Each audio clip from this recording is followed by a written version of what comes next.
Hi, it's Katrina. History. We think we have it all figured out, right? But what if everything we thought we knew is about to change? There are some new discoveries that are a little unsettling, to say the least. A new study suggests there might be evil alien civilizations lurking out there in space. And what about a city of giants buried underground? Get ready to question your reality, have your mind blown, and maybe even get a little spooked as we explore these earth-shattering discoveries. Hit that subscribe button and let's go.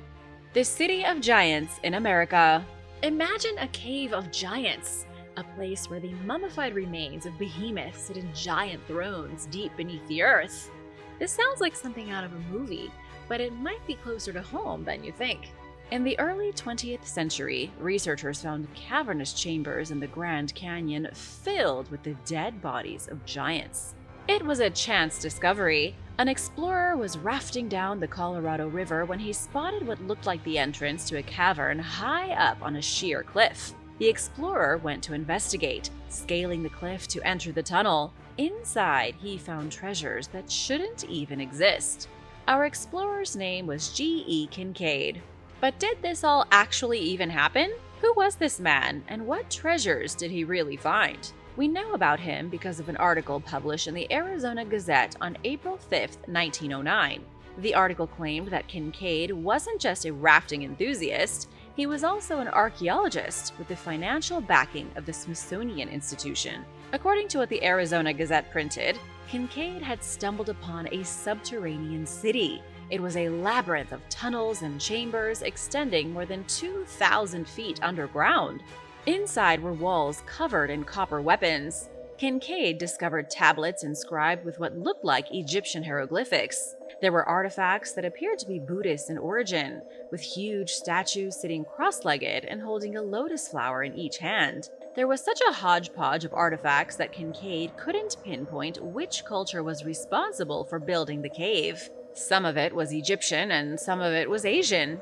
Most mysterious of all were the mummified bodies. They were huge, wrapped in dark linens, and none less than 9 feet tall. Do you have an explanation for the giants of the Grand Canyon? Do you think it's all a hoax, or could these be the real remains of an extinct civilization of oversized humanoids? Sadly, I don't have any additional information to back up this strange story. Kincaid may have never existed. The Gazette could have made the whole story up. Others think this is the result of a conspiracy. The Smithsonian Institution learned what Kincaid found and destroyed the artifacts in the cave. Since then, it's been rumored that the American government has turned the area of the Grand Canyon where the cave is into a forbidden zone where none may enter. What are they trying to hide? Let me know your thoughts in the comments. Evil alien civilization found. A new study has suggested there are more alien civilizations lurking in our own galaxy than previously thought possible. These aliens are hostile and dangerous, and could prove to be the downfall of human civilization. No, this is not the synopsis for a new science fiction flick starring Will Smith. It's real research recently published in a scientific paper. The study author is doctoral student Alberto Caballero at the University of Vigo in Spain.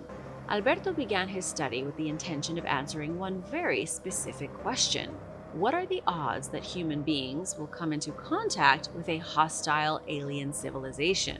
I'm sure it's a question we've all wondered.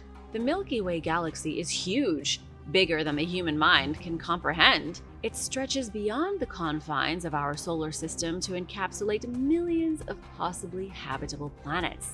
Alberto believes there are 4 habitable planets in the Milky Way that could be harboring nefarious alien societies. Alberto said the aliens wouldn't mind invading planet Earth if given the opportunity. But how did he make this incredible conclusion? Should we be barricading our planet behind a giant force field? To answer his question, Alberto looked to human civilization. Uh-oh, you know where this is going. One of the figures he looked at was the number of invasions between 1915 and 2022. Did you know that 51 out of the 195 Earth nations launched an invasion during the last century? And did you know the US is at the top of the list with 14 total invasions? Alberto looked at this data and much more. His model revealed that the current potential of humans invading another planet is 0.028%. But that's only because humans don't have the right technological advancements. Alberto guessed, based on calculations using the Kardashev scale, that humans won't achieve interstellar travel for another 259 years, give or take a few years. For those who don't know, the Kardashev scale is used to categorize the advancement level of civilizations. Humans are at the very bottom of that scale, not very advanced at all. Alberto used the information he learned about human society to predict the behavior of alien societies. Then he looked at how many alien societies might be living on potentially habitable planets in the galaxy. All his research led to a number of four civilizations that would likely prove hostile if they learned of Earth's existence, and if they had the technology to get here. But don't worry, there's no invasion on the horizon that we know of. Alberto also noted in his research that it is 100 times more likely that humanity will be wiped out by a random asteroid impact. Who are these shackled skeletons? Around 80 skeletons were found buried in a mass grave in Greece. Believe me when I tell you, this is one of the most disturbing mass graves ever. The victims were shackled with primitive iron handcuffs and executed. But who were these people? Why were they trapped in shackles and mercilessly murdered? This is quite the mystery. The skeletons were initially found at the Phaleron Delta necropolis, which itself was found during the construction of a new opera house near downtown Athens. The skeletons were in disarray, some lying in a neat row with their shackled arms stretched above their heads. Others were piled one on top of the other, like they'd been dumped carelessly into a pit. Their arms and legs were twisted, their jaws hung open in soundless screams. Head of excavations, Stella Kryosoulaki, said they were all executed in the same manner. Most of them were very young and in fairly good health, suggesting they weren't slaves, sacrifice victims, or criminals. Perhaps they were part of a failed rebellion. The cemetery and its bodies date from between the 8th and 5th centuries BC. It was a time when Athens was in turmoil. The socialites battled one another for power. In 632 BC, an Olympic champion named Cylon staged a coup against a despised ruler known as the Tyrant of Megara. This coup was the modern equivalent of a football star leading a revolt against the government. It was an epic failure. Cylon, the great champion, escaped and fled, but his followers were slaughtered. These shackled skeletons may have been part of Cylon's botched coup. They may have been the rebel forces trying to take down tyranny. However, it's only a guess. There are more than 1,500 bodies in the cemetery, including adults who have been burned on pyres and infants buried in ceramic pots. This place has seen a lot. And now for number 10. But first, it's shoutout time! I want to give a huge thank you to Robert Klopstein and Stable Stone for supporting this channel. Be sure to subscribe if you haven't already for more videos like these. Dark DNA. Scientists have been making some insane discoveries inside the human genetic code. They might be on the verge of understanding how to manipulate human DNA. Only scientists are a little bit late to the party. It's believed the technology to change the genetic structure of humans has been around for thousands of years. Did you know that at ancient sites across the world, there are carvings showing the double helix motif of DNA? It's true, even if mainstream scientists dismiss it as a coincidence. For example, the Sumerian double helix snake god. His name is Ningishzida, a deity very few have ever heard of. Yet I have no doubt you have seen his symbol before. 6,000 years ago, Ningishzida's trademark symbol could be seen all across Mesopotamia, a staff with two snakes intertwined around it, looking exactly like the double helix of DNA. Some scientists think the symbol shows a pair of snakes copulating, but there is no arguing the fact that it is indeed a double helix. The same symbol has been used by other gods across the eons. In Greek myth, Hermes carried the exact same staff, which was called the caduceus. These days, the snakes twisted into a double helix around a staff is the symbol of health. It's on almost every paramedic's uniform across the world. although it has changed a little. They call it the Star of Life now, and they took away one of the snakes, leaving only a single serpent coiled around a pole. One of the more interesting theories involving the ancient symbol of the double helix involves extraterrestrial interlopers. It is believed in many circles that human beings got an evolutionary jumpstart thanks to aliens tinkering with our DNA. You can still believe in evolution and alien bioengineering. The theory states that evolution happened just like the scientists say it did. But then, when human beings were still slobbering buffoons, aliens tweaked our genetic code. They gave us a big boost in our intelligence. By changing the structure of our DNA, aliens pushed humans to a higher level of consciousness. Humans originally knew this after it happened and were aware of the incredible technology possessed by the aliens. But after the aliens left and some centuries went by, humans forgot. Only now are scientists starting to find evidence to support this outrageous hypothesis. In 2018, researchers identified a new tangled form of DNA that they've dubbed the eye motif. Around that same time, scientists found a bombshell that changed history in the scientific community.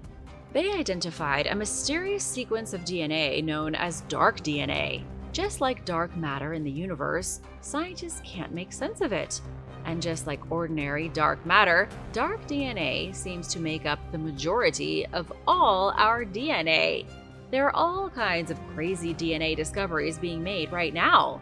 A recent study of almost 12,000 women in the UK who were at a high risk of depression showed that their mitochondrial DNA had been functionally changed. This was because of their emotional well-being. It's becoming clear that positive thoughts and overcoming stress can literally alter a human's genetic code. If humans can change their DNA with nothing but positive energy, did the ancients know this? Did they practice it?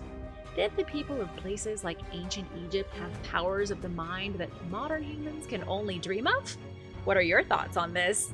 A supernova in the Himalayas.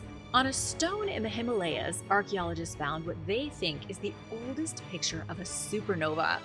In the territory of Kashmir, somebody witnessed an explosive event in space almost 6,000 years ago. They then recorded what they saw by carving it into a rock. But there is more to this carving than meets the eye. It is no ordinary petroglyph. It shows two bright objects with the figures of some humans and animals underneath. According to astrophysicist Mayan, who studied the stone, the image is of a supernova that took place in 3600 BC. It was biblically humongous. That means seriously big. You've likely never seen a supernova with your naked eyes. If you have, you absolutely must tell us about it in the comments. 5,600 years ago, the supernova seen from the Himalayas would have been as bright as the moon, if not brighter. The exploding star would have lit up the night sky like fireworks. The proof isn't just carved in stone. Mayan found proof of it in the astronomical records. Supernova HB9 was visible from the surface of Earth at the exact same time someone in the Himalayas carved this incredible image in stone. What makes things extra exciting is that the person who drew the supernova drew it in the right spot. What I mean is that the drawing is a sky map. It gives the precise location of familiar constellations. Mayank superimposed the ancient map onto the same region of sky where HB9 went supernova. Sure enough, they matched. The people in the drawing aren't people, they're constellations. The hunter matches perfectly with the constellation Orion, while the stag that looks like it's being hunted actually fits with the constellation Taurus. People in the snowy region of the Himalayas clearly had a better understanding of the cosmos almost 6,000 years ago than scientists realized. This discovery proves that even before civilization started, people were mapping the stars. Pandemics of ancient Africa. Pandemics change history. Nobody knows that better than everyone who survived 2020. But COVID-19 wasn't the first time that society changed due to rampaging sickness. There was the Black Death in the 14th century, the Spanish flu hardly more than 100 years ago in 1918. Amazing, isn't it? How fast humans forget. Archaeologists have been hard at work studying ancient diseases to see how they changed history. They have even learned about disease outbreaks without even meaning to. For example, archaeologists discovered a series of abandoned settlements in Acrocroa in Ghana from the 14th century. A pandemic had clearly struck the area, forcing people to abandon their homes and flee. They also found a staggering number of infant burial sites in the Limpopo Valley of South Africa from around 1000 AD. A pandemic also hit the area, causing a steep spike in infant mortality. The most interesting plague-stricken place is K2, an ancient urban settlement located in South Africa, part of the historic Mapungubwe World Heritage Site. In the year 1000, the people of K2 prospered. They raised cattle, grew crops, and practiced metallurgy. They were rapidly developing a complex economy that connected to international trading networks. Everything was going great, and then suddenly things went horribly wrong. The mortality rate of infants hit 5%, which is crazy high. Then the site was suddenly abandoned. It's been a long-standing mystery in the archaeological community, but maybe it's not that big of a mystery after all. Scientists think the settlement of K2 was likely hit by a pandemic. The truth of the Mayan collapse. While I'm on the topic of catastrophes, let's take a trip to the world of the ancient Maya. Human feces, as gross as it sounds, may have just revealed the secret of why the Mayan Empire collapsed. Scientists have identified 4 distinct periods of population size in the kingdom of the Maya. It's believed each period coincided with a particularly dry or especially wet era in history. When it was dry and there were fewer crops, populations plummeted. When it was wet and everyone had food to eat, populations spiked. When I say it like that, it seems totally reasonable. But what does it have to do with human waste? Scientists from McGill University in Canada used flattened piles of human waste at the ancient city of Itzan in Guatemala to make some startling discoveries. They analyzed organic molecules in human waste called fecal stanols. These molecules can be found preserved in sediment layers at the bottoms of lakes and rivers near where humans lived. You're welcome for that little tidbit. By analyzing the concentration of the organic molecules, scientists can see how many people lived during a certain time. A larger concentration means more people were flushing their waste into the river. It's an interesting technique that has already shown Itzan is 650 years older than the archaeological evidence showed. Even when the stones of pyramids have decayed and the cities have been swallowed by the jungle, the organic molecules from human feces remain buried at the bottom of the river. They can reveal some surprising information, like at Itzan, where the fecal record shows the major population spike in 1697. The spike coincides with the Spanish attack on one of the last surviving Maya strongholds. It indicates a huge surge in war refugees arriving in Itzan from an area devastated by the conquerors. This is amazing because historians haven't documented this movement of war refugees. It's an unknown piece of history revealed only due to tiny poo particles. I know it's gross and not something we typically talk about, but this is weird and interesting enough that I thought you'd like to know. The population fluctuations correlating to dry periods seems to say the Maya collapsed due to climate change. The lost city of Tuam discovered. Ruins have been discovered in the dry wasteland of the United Arab Emirates that could belong to a legendary lost city. One you've likely never heard of before. This just happened in 2024. You're going to be blown away by the city of Tuam. Archaeologists were excavating on Al Siniya Island when they made the breakthrough. Al Siniya is part of a small island group near the Khor al-Bidiyah Peninsula. At first, archaeologists thought they were dealing with a small pearl fishing settlement. They found a Christian monastery and evidence of a modest village. Then they found more buildings, and soon the small village turned into an urban city. Experts think they accidentally found the ruins of Tuam, a metropolis only known about in ancient Arab texts. According to those old texts, Tuam grew insanely wealthy from the pearl fishing industry. Thanks to its position right at the edge of the Gulf Coast, it had an easy time trading in pearls and precious gems. Merchant vessels could quickly stop in the harbor to buy goods. Then came an irreversible disaster. A plague swept through the prospering city, leaving it desolate and abandoned. It was one of the worst plagues that ever struck humanity. Today, historians call it the Plague of Justinian. It swept across Europe and the Near East in the middle of the 6th century AD. This was around the time that Tuam was abandoned. It's been estimated the plague killed up to 100 million people. In 2013, researchers confirmed the plague was caused by Yersinia pestis, the exact same bacteria responsible for the Black Death in the 14th century. Only this was an ancient strain, which is believed to have come from the mountains along the border of Kazakhstan and Kyrgyzstan. The plague of Justinian hit in 541, with initial reports coming in from the port of Pelusium in Egypt. Then it reached the shining city of Constantinople thanks to infected rats on grain ships from Egypt. Egypt had a serious rat problem. A lot of ancient civilizations relied on Egypt's grain to feed their populations. Massive government granaries gave rats a near endless supply of food. The almost endless supply of food made an almost endless supply of rats, and fleas too. Soon after the plague arrived in Constantinople, around 10,000 people per day were dying in the city, and they didn't have the technology to get the bodies out of the streets, leading to some majorly disturbing scenes. Archaeological evidence in the ruins of the city in the United Arab Emirates show it was indeed ravaged by a mysterious sickness. Archaeologists found mass graves containing the skeletons of people who died young and without any sign of physical trauma. It's still too early to 100% confirm the ruins as those of Tuam, but it is highly probable. Professor Tim Power from the UAE University said researchers haven't found any inscriptions bearing the town's name. Still, all evidence points to this being a lost city rediscovered. These people survived Pompeii. It was always assumed that when Mount Vesuvius erupted in the year 79 AD, everyone in the city of Pompeii was destroyed. But it turns out some people may have survived.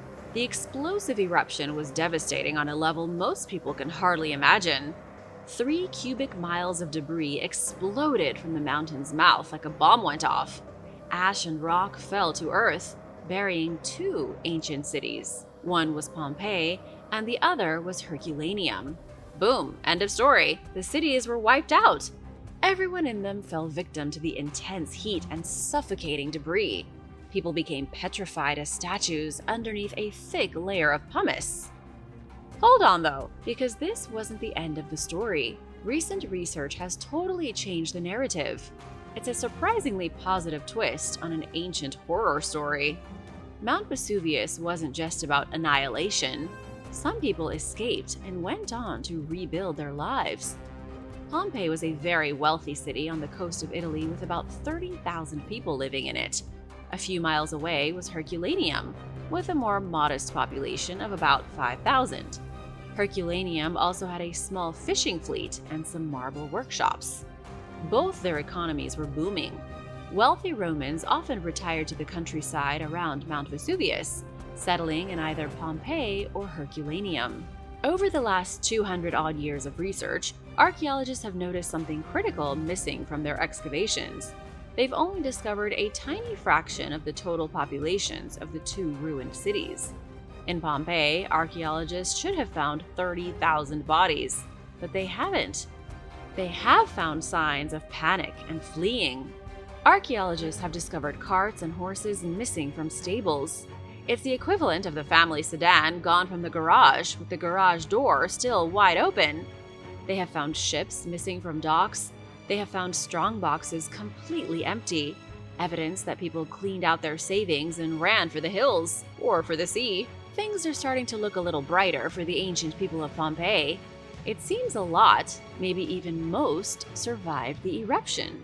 A team of researchers headed by Stephen L. Tuck at Miami University spent the last 8 years scouring tens of thousands of ancient Roman inscriptions. They looked at writing on tombstones and walls across more than a dozen cities. The inscriptions revealed evidence of over 200 survivors of Pompeii in 12 different cities. What this means is that the people of Pompeii weren't instantly destroyed by the volcano. Many of them fled and started new lives in different cities. Like the Caltilius family, who resettled in the major port city of Ostia.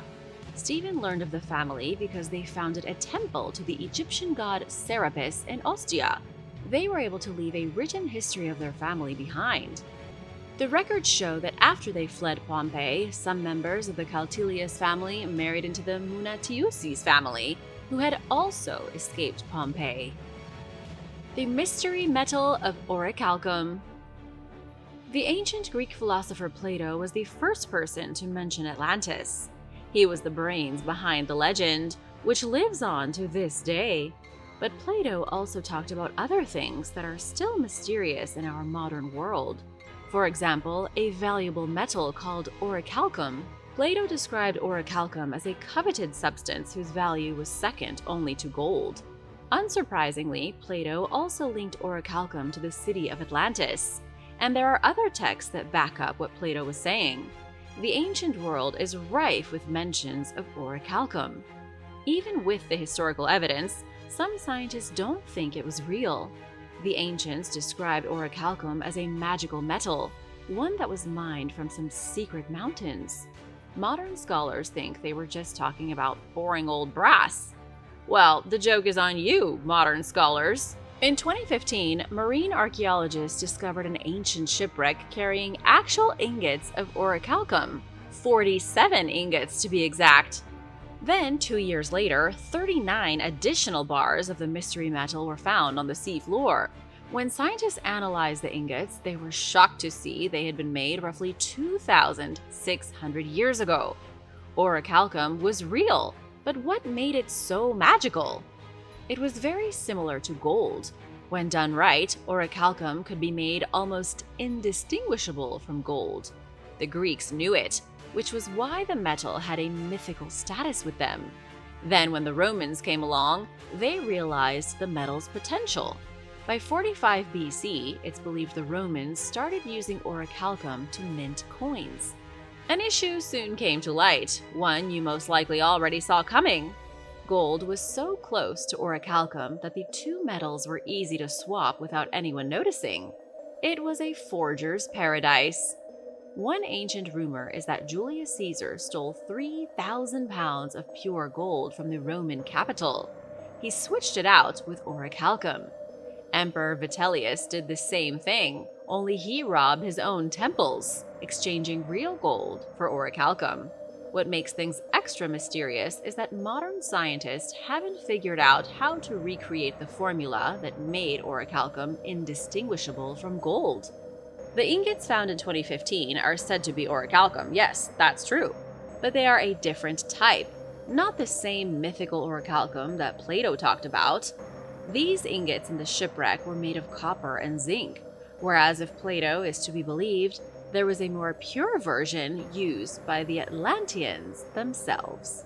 An indecipherable prehistoric message. Deep in the quiet and peaceful hills of Scotland are thousands of ancient stones pockmarked with glyphs. These ancient stones and their mysterious symbols look strangely similar to something you can see for yourself in North Carolina. It's true, you can see it with your own eyes.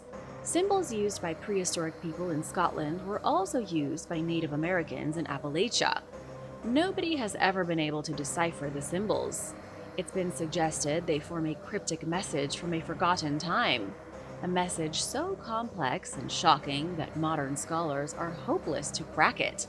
The best piece of proof is the Judah-Kula Rock, an archaeological site in Jackson County. The rock is more of a stone, technically a massive boulder of soapstone. It's covered in entrancing petroglyphs. The symbols are jammed up against one another, showing what look like stick figure aliens with claws and 7 fingers on their hands. Chunks of soapstone have been used by human beings for countless millennia. The soft rock makes an excellent easel to carve on. Even the ancient Egyptians used soapstone for making things like scarab beetle amulets. There is one thing that makes Judah-Kula Rock unique though. The soapstone boulder and the surrounding area were sacred to the Cherokee. According to Cherokee tradition, Judah-Kula was the name of a giant who had 7 fingers, hence the weird stick figures on the stone. The Cherokee said the stone was a boundary line. It marked the border between the lands of the Cherokee and the Giants' territory. The Cherokee claimed the giant had superhuman strength and could even teleport. This mystery is only half told. On the other side of the Atlantic Ocean in Scotland, there are many pieces of prehistoric stonework. There are dolmen burial structures, henges, and menhirs. Thousands of stones can be seen across Scotland with identical engravings as what you see on Judakula Rock. How is this possible? And if there are thousands in Scotland, why are there so few in America? There have been many guesses to explain this incredible coincidence. Some believe the ancient Picts of Scotland sailed across the sea and settled in North Carolina. It's a fun idea, but likely not correct. Most of the pictograms are far older than the Pictish culture. The rock art in Scotland dates back up to 5,000 years. That would mean the Druids would have had to come across the Atlantic, the same supposedly primitive humans who built places like Stonehenge and Skara Brae. How do you explain the similarities between Scotland's ancient art and the prehistoric art in Appalachia? Let me know in the comments if you have any theories about this. The real bottomless pit. There is supposedly a bottomless pit near Ellensburg in Washington state. I say supposedly because no credible evidence has ever shown that the hole exists. It's a wild story that takes us to 1997.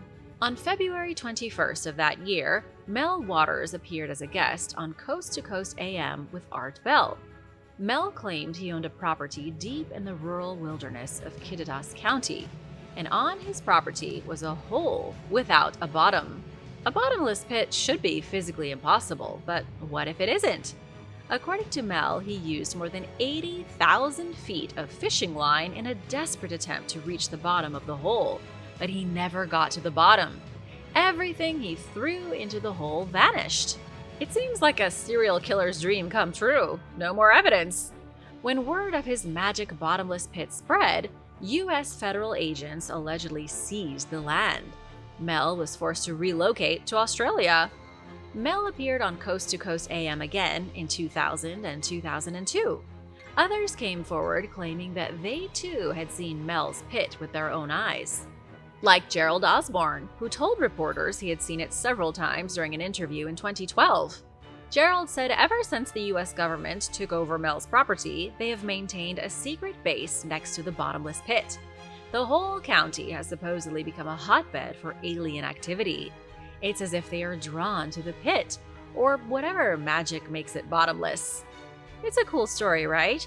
Except that in 2002, Gerald Osborne became his own worst enemy. He led a group of 30 people on an expedition to track down Mel's hole, and they never found it. Local news reporters investigated and found no public records of Mel Waters ever even living in Kittitas County. Jack Powell, a geologist with the State Department of Natural Resources, called the hole geologically impossible. Jack said an ordinary mine shaft was likely the inspiration for the stories, but an 80,000-foot pit of nothingness would collapse into itself.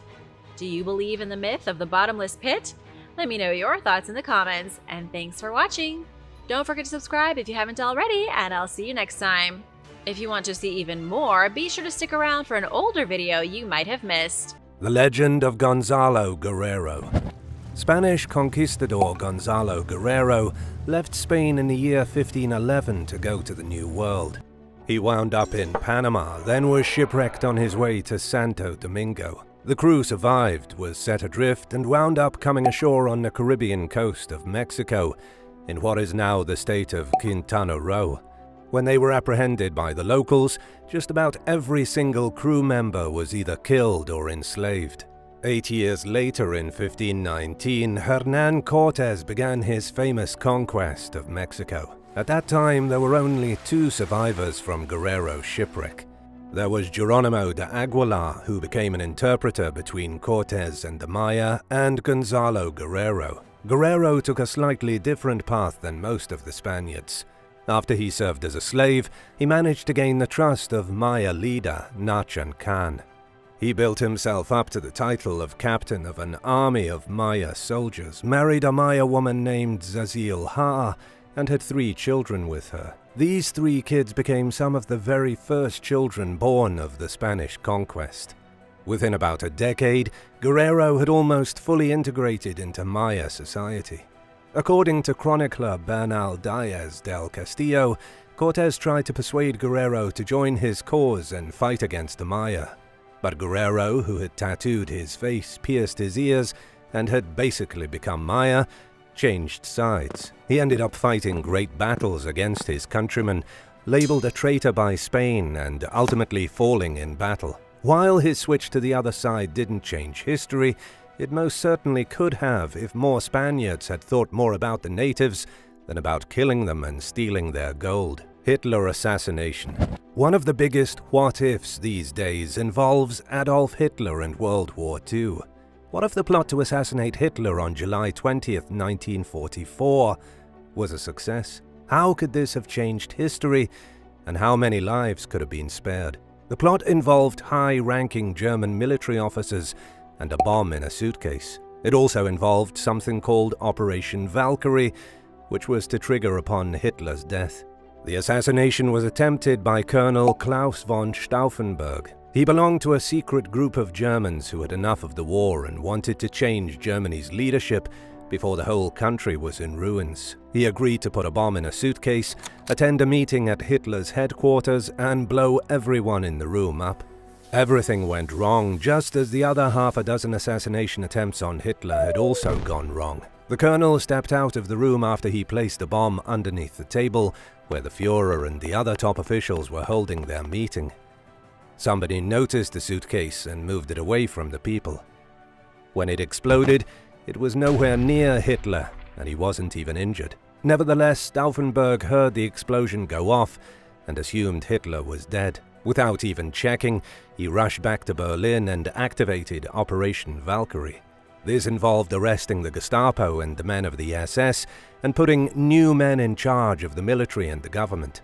Just as the operation started, news came that Hitler was alive, and the colonel was found out. Many of the conspirators ate poison capsules and died before they could ever be apprehended, while an estimated 200 people involved in the conspiracy were hunted down and executed. The Teutoburg Forest Disaster. The Roman disaster at Teutoburg Forest was one of their most humiliating defeats and a major turning point in history. It happened in the year 9 in the modern area of Kalkriese in Germany. An alliance of Germanic people, known to the Romans as barbarians, ambushed several Roman legions and auxiliaries in the dark woods and slaughtered them. It was a major incident because the Romans had been expanding their territory into the northern lands. Their massive defeat here brought the Roman period of expansion to a grinding halt. In the years following, Rome never pursued the area of Germania again, and the barbarian hordes accumulated strength until they eventually took down the Roman Empire. There are some historians who say the defeat didn't actually change history. They say even if the Romans had conquered Germania, they would have never been able to hold it. However, if the Romans had never been ambushed, history still could have turned out much differently. We don't know if they would have held the region because they were never given a chance. In reality, they could have seized Germania, then spread themselves into what is now Poland, up into Scandinavia, and even into Russia. Maybe the Roman Empire never would have collapsed, and they really would have conquered all of the known world. Robert Peri and the North Pole. On April 6, 1909, an American adventurer and explorer by the name of Robert Peri did something incredible. He and his assistant, Matthew Henson, along with 4 helpful Inuit locals, came across what Robert thought was the North Pole. This made him the very first man in the world to reach the elusive top of the world, the very place where Santa supposedly has his workshop. It was a major achievement in history, and one that Robert enjoyed for the rest of his days. He was wrong. Many years after Robert was dead, errors in his travel logs surfaced and showed that he was actually several miles short of the North Pole. He thought he was the first one there, but he was actually only the first man a few miles from there. He almost changed history, but quite literally came up short. What you won't believe is that Robert Peri and Matthew Henson failed to reach the North Pole by a humiliating 30 miles, 48 kilometers. This was even more devastating, seeing as Matthew Henson would have not only been among the first men to reach the North Pole, but the first African American to reach the North Pole. It wouldn't be until 1952, on May 3rd, that Lieutenant Colonel Joseph O. Fletcher from Oklahoma stood on the exact location of the North Pole and actually changed history, abandoning Jamestown.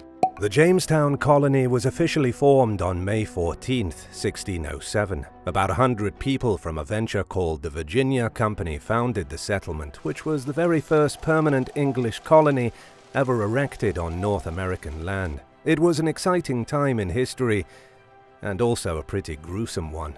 The 100 settlers ran into issues immediately. Jamestown was almost a massive failure before the second wave of settlers showed up in 1610. They were stricken by famine, ravaged by unfamiliar diseases, and stuck in violent conflict with the Native American tribes who found them on their land.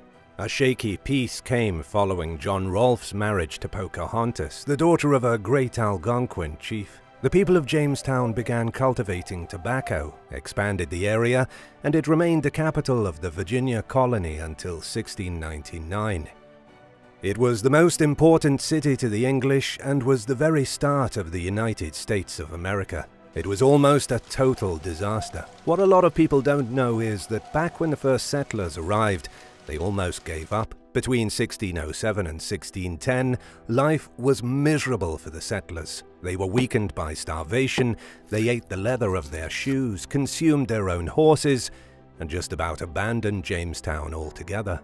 Archaeologists even uncovered potential evidence of cannibalism. In the end, they held on until reinforcements came in 1610, and things started to slowly get better. Had they actually abandoned Jamestown, it's really hard to say just how different the history of North America may have turned out.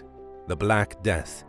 The Black Death was one of the biggest events in human history, and it almost altered the course of human civilization as we know it. The plague swept across Europe in the 14th century. Estimates vary, but historians generally agree about 50% of the population in many major cities was eradicated, and upwards of 1/3 of the entire European populace. The plague just about killed everyone in Europe, and even spread into Asia and North Africa. Against the odds, human beings survived. The horrifying plague bacterium Yersinia pestis killed a lot, but not all. It was really more of a hiccup in history, not altering so much as hindering European humanity. What's interesting to think about is that if the plague had been even just a little bit deadlier and had actually managed to kill another third of the population, history would have been majorly altered. The African kingdoms would have probably migrated north, the Asian kingdoms would have migrated west, and Europe today would be a vastly different place. The Blood Fluke. In 1949, a worm prevented what would have been a brutal and bloody invasion of Taiwan, thereby altering the course of history. Or to think of it in another way, the worm prevented the course of history from being changed at all. However you want to look at it, the Blood Fluke Schistosoma japonicum played a major role at the end of the Chinese Civil War. The war had been ongoing for 2 decades. It paused briefly during World War II, and then picked right back up. There were battles, truces, and violence from both sides. The conflict was fought between the Chinese nationalists led by the General Chiang Kai-shek and the communists led by Mao Zedong. The communists, near the end of the 2 decades of fighting, began to control most parts of China. It appeared the nationalists had no choice but to retreat, and so they ran to the island of Taiwan. In 1949, the communists were going to invade the island and put an end to the nationalists forever. This proved to be a really bad idea. There was nowhere for a whole army to even set foot on the island, and so the army started training their soldiers how to swim. They were going to drop the soldiers in the ocean and let them paddle to shore with all their equipment. Swimming lessons began in irrigation canals, which happened to be full of worms and parasites. They're called blood flukes, and about 10 million people were infected by them. The army got so sick that the invasion never happened, and Taiwan is still alive and well to this very day. William Walker's Mutiny.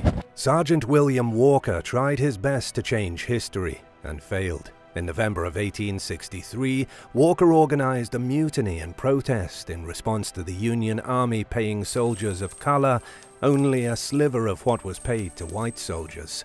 Walker was an officer in the 3rd South Carolina Volunteers, and he convinced his soldiers to put their guns down and not fight until they were given equal pay. They were only making about $7 a month to fight in the Civil War. The protest was short-lived, and Walker was convicted of mutiny on January 9, 1864. He was executed, and so were 19 other soldiers throughout the Civil War, who also led similar mutinies. These 20 mutineers may not have changed the tide of the war, but they almost came close. If more officers had been of a similar mind, thousands of more troops may have put their weapons down, and the South may have come out on top. Failed assassination of Vladimir Lenin. On August 30th, 1918, Soviet leader Vladimir Lenin was shot twice after he spoke at a factory in Moscow. He was nearly assassinated by a member of the Social Revolutionary Party named Vanya Kaplan. Lenin was wounded but lived to terrorize Russia another day, and history was only slightly changed. In the aftermath of the assassination attempt, Lenin majorly cracked down on the Social Revolutionaries and any other political party that thought they could oppose him. Thousands of people were executed, and Russia was plunged deeper into civil war. But what may have happened if one of the worst dictators Russia ever saw was killed that day? It's really difficult to say, but history definitely would have taken a major turn. Lenin turned himself into the dictator of the very first Marxist state the world ever saw, and even though his government made peace with Germany, that peace didn't last very long. And besides, Lenin was the creator of the USSR, which stands for the Union of Soviet Socialist Republics. After he died in 1924, Joseph Stalin took his place. Joseph Stalin was the Russian version of Hitler, the creator of the Gulag, and the direct cause for the Great Famine that killed about 14.5 million people between 1932 and 1933. The reason Joseph Stalin is important to consider is because without Lenin, who, by the way, was responsible for an estimated 9 million deaths during his Marxist revolution, Joseph Stalin would never have come to power. It all could have been changed with a pair of bullets, if only they'd struck a few inches over. The failure of Napoleon. Russia was almost conquered by the French in 1812. It was almost a major turning point in history, and would have had major implications for everything that happened after, including probably stopping World War I and World War II before they ever began. Alas, the word almost is very important here, because on June 24, 1812, Napoleon Bonaparte crossed the Niemen River with the Grande Armée and made an epic fail. It was one of the biggest disasters the French ever saw. Napoleon had assumed the Russian army would fight his 500,000 troops. Instead, they teased the French and retreated deeper into the Russian winter. The French were not prepared for the cold. The roads were too poor to properly transport supplies, and about 300,000 French soldiers died. Yes, Russia lost about 200,000, 70,000 of those at the Battle of Borodino, but Napoleon was the big loser in this battle. The invasion went so poorly for Napoleon that after he sabotaged his entire army, he was banished to the Mediterranean island of Elba. What's your favorite alternate timeline of history? Let me know in the comments, and thanks for watching. Be sure to hit subscribe, and I'll see you again soon for another awesome video.